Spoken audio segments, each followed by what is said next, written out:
Thank you very much. Thank you. Well, thank you, President Powers, Provost Fenves, deans, members of the faculty, family and friends, and most importantly, the class of 2014. It is indeed an honor for me to be here tonight. It's been almost 37 years to the day that I graduated from UT. I remember a lot of things about that day. I remember I had a throbbing headache from a party the night before.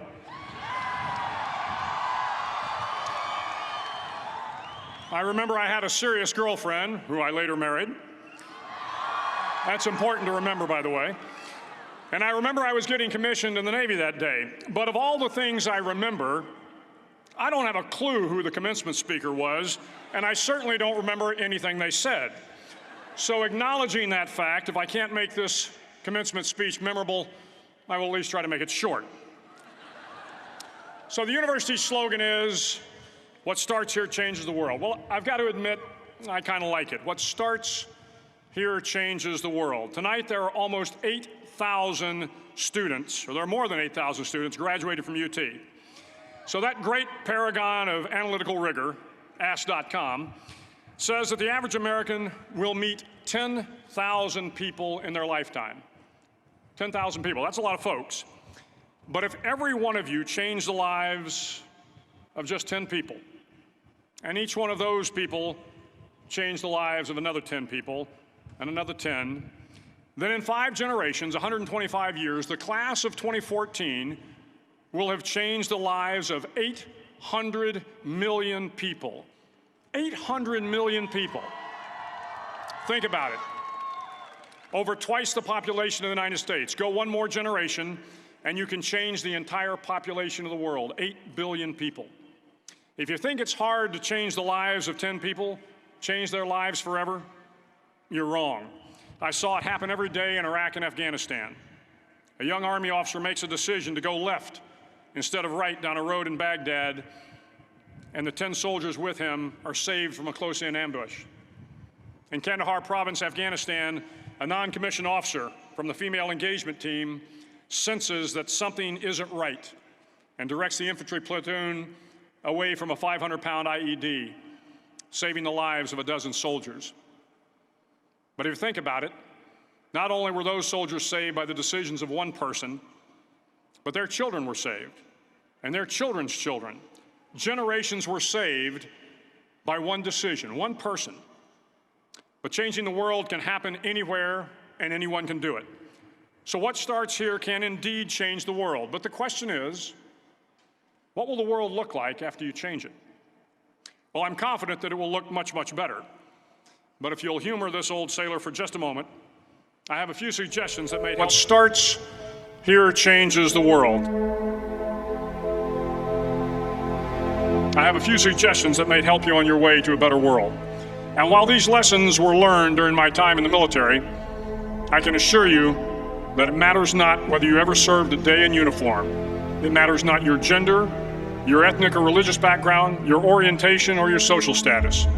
Our struggles in this world are similar, and the lessons to overcome those struggles and to move forward, changing ourselves and changing the world around us, will apply equally to all. So here are the 10 lessons I learned from basic SEAL training that hopefully will be of value to you as you move forward in life. Every morning in SEAL training, my instructors, who at the time were all Vietnam veterans, would show up in my barracks room, and the first thing they'd do was inspect my bed. If you did it right, the corners would be square, the covers would be pulled tight, the pillow centered just under the headboard, and the extra blanket folded neatly at the foot of the rack. It was a simple task, mundane at best, but every morning we were required to make our bed to perfection. It seemed a little ridiculous at the time, particularly in light of the fact that we were aspiring to be real warriors, tough, battle-hardened SEALs. But the wisdom of this simple act has been proven to me many times over. If you make your bed every morning, you will have accomplished the first task of the day. It will give you a small sense of pride, and it will encourage you to do another task, and another, and and another.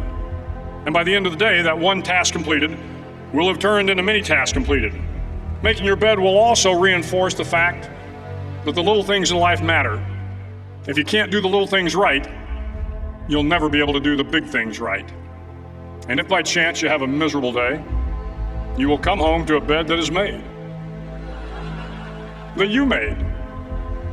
And a made bed gives you encouragement that tomorrow will be better. So if you want to change the world, start off by making your bed.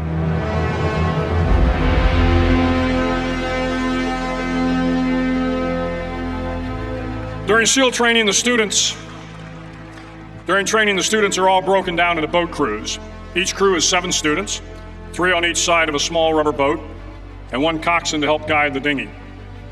Every day, your boat crew forms up on the beach and is instructed to get through the surf zone and paddle several miles down the coast. In the winter, the surf off San Diego can get to be 8 to 10 feet high, and it is exceedingly difficult to paddle through the plunging surf unless everyone digs in. Every paddle must be synchronized to the stroke count of the coxswain. Everyone must exert equal effort, or the boat will turn against the wave and be unceremoniously dumped back on the beach.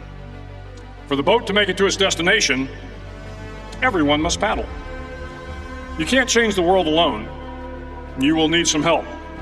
And to truly get from your starting point to your destination takes friends, colleagues, the goodwill of strangers, and a strong coxswain to guide you. If you want to change the world, find someone to help you paddle. Over a few weeks of difficult training, my SEAL class, which started with 150 men, was down to just 42. There were now 6 boat crews of 7 men each. I was in the boat with the tall guys, but the best boat crew we had was made up of the little guys, the Munchkin crew, we called them. No one was over 5'5". The Munchkin boat crew had 1 American Indian, 1 African American, 1 Polish American, 1 Greek American, 1 Italian American, and 2 tough kids from the Midwest. They out-paddled, outran, and outswam all the other boat crews. The big men in the other boat crews would always make good-natured fun of the tiny little flippers the Munchkins put on their tiny little feet prior to every swim. But somehow these little guys from every corner of the nation and the world always had the last laugh, swimming faster than everyone and reaching the shore long before the rest of us. SEAL training was a great equalizer. Nothing mattered but your will to succeed, not your color, not your ethnic background, not your education, not your social status. If you want to change the world, measure a person by the size of their heart, not by the size of their flippers. Several times a week, the instructors would line up the class and do a uniform inspection. It was exceptionally thorough. Your hat had to be perfectly starched, your uniform immaculately pressed, your belt buckle shiny and void of any smudges. But it seemed that no matter how much effort you put into starching your hat or pressing your uniform or polishing your belt buckle, it just wasn't good enough. The instructors would find something wrong.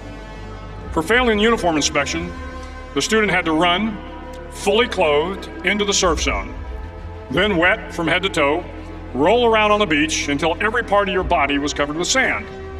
The effect was known as a sugar cookie. You stayed in the uniform the rest of the day, cold, wet, and sandy. There were many a student who just couldn't accept the fact that all their efforts were in vain, that no matter how hard they tried to get the uniform right, it went unappreciated. Those students didn't make it through training. Those students didn't understand the purpose of the drill. You were never going to succeed. You were never going to have a perfect uniform. The instructors weren't going to allow it. Sometimes, no matter how well you prepare or how well you perform, you still end up as a sugar cookie. It's just the way life is sometimes. If you want to change the world, get over being a sugar cookie and keep moving forward. Every day during training, you were challenged with multiple physical events: long runs, long swims, obstacle courses, hours of calisthenics, something designed to test your mettle. Every event had standards, times you had to meet. If you failed to meet those times, those standards, your name was posted on a list, and at the end of the day, those on the list were invited to a circus. A circus was 2 hours of additional calisthenics, designed to wear you down, to break your spirit, to force you to quit. No one wanted a circus. A circus meant that for that day, you didn't measure up. A circus meant more fatigue, and more fatigue meant that the following day would be more difficult and more circuses were likely. But at some time during SEAL training, everyone made the circus list. But an interesting thing happened to those who were constantly on the list. Over time, those students who did 2 hours of extra calisthenics got stronger and stronger. The pain of the circuses built inner strength and physical resiliency. Life is filled with circuses. You will fail. You will likely fail often. It will be painful. It will be discouraging. At times, it will test you to your very core. But if you want to change the world, don't be afraid of the circuses. At least twice a week, the trainees were required to run the obstacle course. The obstacle course contained 25 obstacles, including a 10-foot wall, a 30-foot cargo net, a barbed wire crawl, to name a few. But the most challenging obstacle was the slide for life. It had a 3-level, 30-foot tower at one end and a 1-level tower at the other. In between was a 200-foot long rope. You had to climb the 3-tiered tower, and once at the top, you grabbed the rope, swung underneath the rope, and pulled yourself hand over hand until you got to the other end. The record for the obstacle course had stood for years when my class began in 1977. The record seemed unbeatable until one day a student decided to go down the slide for life head first. Instead of swinging his body underneath the rope and inching his way down, he bravely mounted the top of the rope and thrust himself forward. It was a dangerous move, seemingly foolish and fraught with risk. Failure could mean injury and being dropped from the course. Without hesitation, the student slid down the rope perilously fast. Instead of several minutes, it only took him half that time. And by the end of the course, he had broken the record. If you want to change the world, sometimes you have to slide down the obstacles head first. During the land warfare phase of training, the students are flown out to San Clemente Island, which lies off the coast of San Diego. The waters off San Clemente are a breeding ground for the great white sharks. To pass SEAL training, there are a series of long swims that must be completed. One is the night swim. Before the swim, the instructors joyfully brief the students on all the species of sharks that inhabit the waters off San Clemente. They assure you, however, that no student has ever been eaten by a shark, at least not that they can remember. But you are also taught that if a shark begins to circle your position, stand your ground. Do not swim away. Do not act afraid. And if the shark, hungry for a midnight snack, darts towards you, then summons up all your strength and punch him in the snout, and he will turn and swim away. There are a lot of sharks in the world. If you hope to complete the swim, you will have to deal with them. So if you want to change the world, don't back down from the sharks. As Navy SEALs, one of our jobs is to conduct underwater attacks against enemy shipping. We practice this technique extensively during training. The ship attack mission is where a pair of SEAL divers is dropped off outside an enemy harbor and then swims well over 2 miles underwater, using nothing but a depth gauge and a compass to get to the target. During the entire swim, even well below the surface, there is some light that comes through. It is comforting to know that there is open water above you. But as you approach the ship, which is tied to a pier, the light begins to fade. The steel structure of the ship blocks the moonlight. It blocks the surrounding street lamps. It blocks all ambient light. To be successful in your mission, you have to swim under the ship and find the keel, the center line, and the deepest part of the ship. This is your objective. But the keel is also the darkest part of the ship, where you cannot see your hand in front of your face, where the noise from the ship's machinery is deafening, and where it gets to be easily disoriented, and you can fail. Every SEAL knows that under the keel, at that darkest moment of the mission, is a time when you need to be calm, when you must be calm, when you must be composed, when all your tactical skills, your physical power, and your inner strength must be brought to bear. If you want to change the world, You must be your very best in the darkest moments. The 9th week of training is referred to as Hell Week. It is 6 days of no sleep, constant physical and mental harassment, and one special day at the Mud Flats. The Mud Flats are an area between San Diego and Tijuana where the water runs off and creates the Tijuana Sloughs, a swampy patch of terrain where the mud will engulf you.